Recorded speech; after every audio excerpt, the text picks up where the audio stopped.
Hello everybody, it's Mr. Nicol here. Welcome to the Braveview Academy S1 S2 Bootcamp.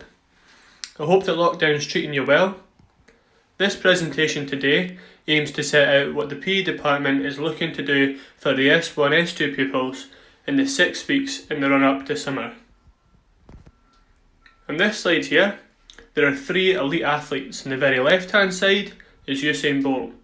He is of course the 100 metre world record holder.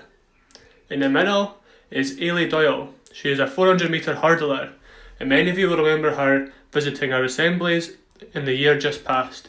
She is the lady in the white jumper in this picture here. On the very right hand side and a bit closer to home is one of our senior pupils, who now plays for Dundee United. If you asked each of these athletes what their sporting career has been like so far, they would tell you about their journey. Their journey will have been full of setbacks, failures and successes. Hours and hours and hours of practice, hard work, training and determination. They will have constantly analysed their strengths and weaknesses and tried to improve their strengths as well as their weaknesses. On the left hand side there is Usain Bolt. This is him with his first world record at 9.69 seconds. But he didn't stop there. He went away, he continued to work hard, to gain more experience, to come back stronger, and then the next world record had a time of 9.58 seconds. And this was a real success for Usain Bolt. Turning now away from the elite athletes and looking at our own performance, the Braveview PE department would like to ask each one of our first and second year pupils to choose an aspect of their performance to develop. It needs to be something that is meaningful to you, something that interests you. So for example, if you're a footballer, you might find that towards the end of the game, you start to become tired. This means you have to begin walking. You can't run and make the sprints that you once were able to at the start of the game. This might suggest that you need to improve your CRE, or your cardiorespiratory endurance, which just means your stamina. It might be that you want to improve your speed because your CRE is really good, in which case your speed might be useful for breaking away from an opponent, moving into space so you can play a pass or score a goal. It might be that you're not interested in running or football, but you're interested in cycling and you've had a chance to do that over the lockdown period. It might be that you want to develop your cycling further, to develop the distance that you can cycle, how quick you can do a certain route. It might be that you want to develop your strength, so you could look at doing a circuit related approach, things like push-ups, sit-ups and burpees. However you decide, or whatever aspect of your performance you choose to improve, it will always start and finish with one thing, and that is by testing and then retesting at the end. And the reason that we retest is to see if we have improved. We've got a couple of methods of doing that. On the left hand side, you can see a picture of a stopwatch.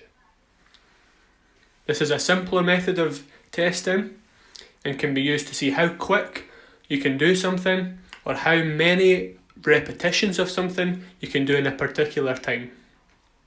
On the right hand side is a screenshot from an app called Strava.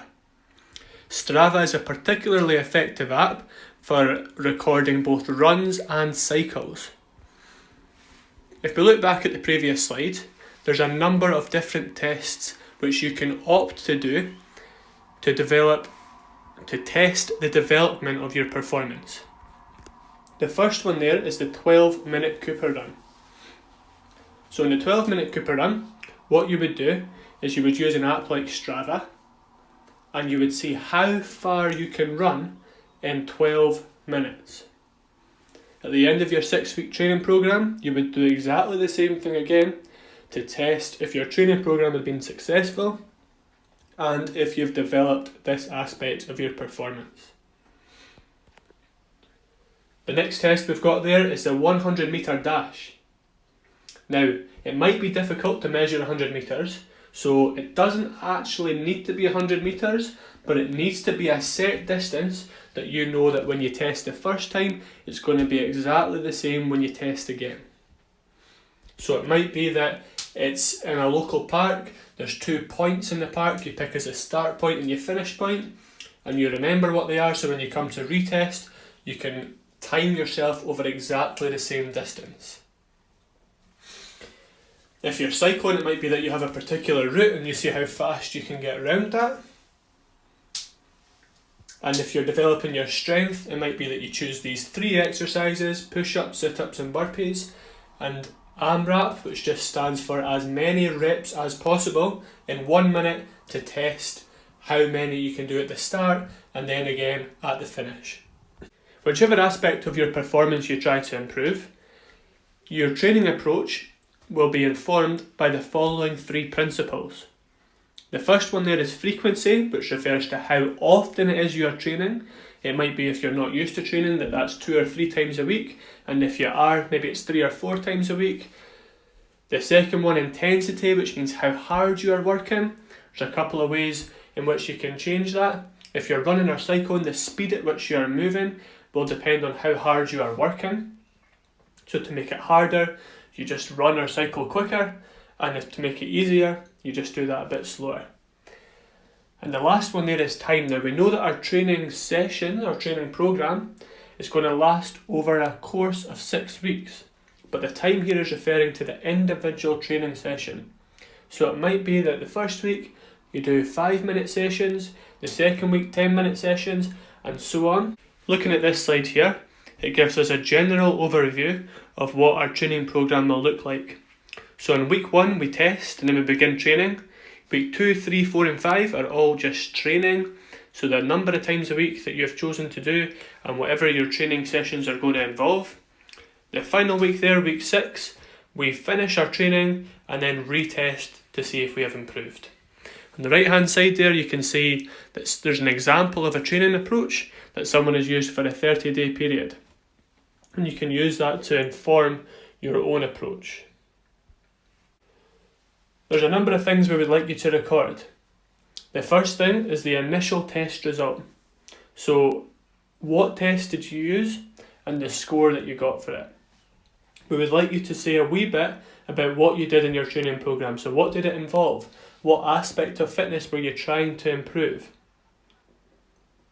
Your final test result, so again, remember it's using the same test that you used in the initial, but it's just your score for that. And then we're looking for you to make a judgment as to whether your training program was successful. And if it was, your score will be better. If it wasn't, then we can see that we need to change our training approach. We would like you to email this to your class teacher, and all of our emails are on this slide here. If you have any questions at all, or you would like any guidance or support, then please just email your teacher and they will be happy to help you. Thank you.